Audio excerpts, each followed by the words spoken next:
नमस्कार दोस्तों, GK with Yogendra Goswami YouTube channel पर आपका स्वागत है। आज का हमारा टॉपिक है प्लासी का युद्ध। प्लासी के युद्ध से संबंधित महत्वपूर्ण जानकारी आपको इस वीडियो के माध्यम से मिलेगी। तो सबसे पहले प्लासी का युद्ध कब हुआ था? तो प्लासी का युद्ध 23 जून 1757 ईस्वी को अंग्रेजों और बंगाल के तत्कालीन नवाब सिराजुद्दौला के मध्य हुआ था। इसमें अंग्रेज विजयी रहे और अंग्रेजी सेना का नेतृत्व रॉबर्ट क्लाइव ने किया और बंगाल की सेना का नेतृत्व मीर जाफर ने किया। परिणाम स्वरूप अंग्रेज इसमें विजयी रहे और जिससे भारत का स्वरूप बदल गया और एक अंग्रेजी शासन की भारत में स्थापना हुई। 17वीं 18वीं शताब्दी में भारत में यूरोपीय कंपनियों का आगमन शुरू हुआ था, जिसका भारत में आने का मेन मकसद था व्यापार करना। बढ़ती महत्वाकांक्षाओं के कारण उन्होंने भारत के विभिन्न क्षेत्रों पर राज करना शुरू कर दिया। क्योंकि औरंगजेब की मृत्यु के पश्चात मुगल साम्राज्य की नींव कमजोर पड़ गई और इसका फायदा उठाकर अली वर्दी खान नामक एक व्यक्ति ने 1740 ईस्वी में बंगाल को मुक्त घोषित कर दिया।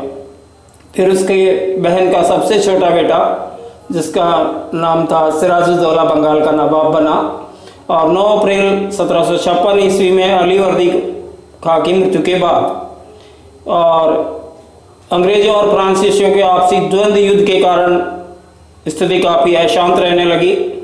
दोनों ने ही किलेबंदी आरंभ कर दी।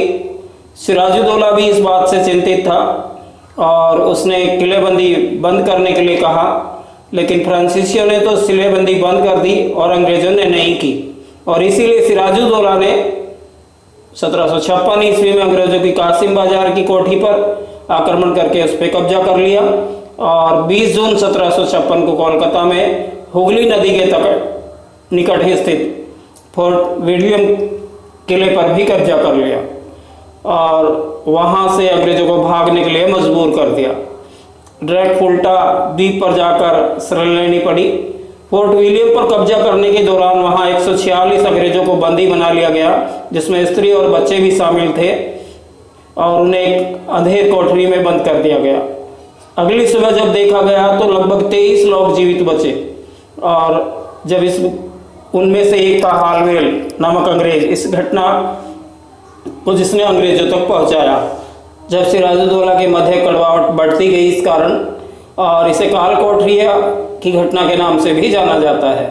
इस काल कोठरी घटना को जानकर अंग्रेज काफ़ी क्रोधित हुए और रॉबर्ट क्लाइव और एडमिरल वाटसन मद्रास से सेना लेकर बंगाल की तरफ बढ़े और कोलकाता पर कब्जा कर लिया और सिराजुद्दौला को संधि करने के लिए मजबूर कर दिया, जिसे अलीगढ़ की संधि के नाम से, अलीनगर की संधि के नाम से जाना जाता है।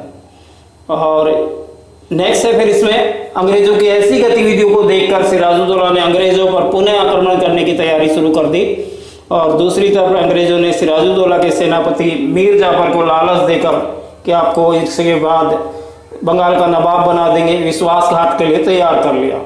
और अब वो दिन आता है जब 23 जून 1757 अंग्रेजों और बंगाल के नवाब सिराजुद्दौला के मध्य प्लासी का युद्ध होता है। तो इधर अंग्रेजों की कमान रॉबर्ट क्लाइव और सिराजुद्दौला की कमान मीर जाफर संभालता है और विश्वासघात के कारण सिराजुद्दौला की हार होती है और उसे बंदी बना लिया जाता है और मृत्युदंड स्वरूप उसे गोली मार दी जाती है। और संधि के अनुरूप मीर जाफर को फिर बंगाल का नवाब बना दिया जाता है और मीर जाफर अंग्रेजों को बंगाल, ओडिशा और बिहार की दीवानी देता है और 24 परगने का क्षेत्र अंग्रेजों को देता है और अंग्रेजों के हाथ की कठपुतली मात्र बनकर रह जाता है। जो अंग्रेज चाहते वो उससे करवाते, मांगों को पूर्ण नहीं कर सका और बंगाल के नवाब की गद्दी से हटाकर फिर मीर कासिम को बंगाल का नवाब बना दिया गया। प्लासी के युद्ध के समय के पश्चात फिर बक्सर का युद्ध हुआ 22 अक्टूबर 1764 और जिसके परिणाम स्वरूप अंग्रेजों का बंगाल पर पूर्ण रूप से नियंत्रण हो गया। अंग्रेज एक व्यापारिक शक्ति से एक राजनीतिक शक्ति में बदल गए और अंग्रेजों ने भारत में अपनी सत्ता स्थापित करने की प्रक्रिया शुरू कर दी और साम दान दंड भेद जो भी नीति उनसे अपनाई गई या फूट डालो राज करो की नीति उन्होंने अपनाई और ये अधिकार उनका लगभग 15 अगस्त 1947 तक रहा और भारत में अंग्रेजों के स्वतंत्र होने के पश्चात ही भारत को अंग्रेजों से मुक्ति मिली। उम्मीद है आपको दी गई जानकारी अच्छी लगी होगी। अच्छी लगी तो लाइक का बटन दबाएं। पहली बार अगर आप हमारे चैनल पर आए तो चैनल को सब्सक्राइब करना ना भूलें, ताकि इसी प्रकार की महत्वपूर्ण जानकारी आपको आसानी से मिल सके और आपके कॉम्पिटिटिव एग्जाम की तैयारी हो सके। जय हिंद।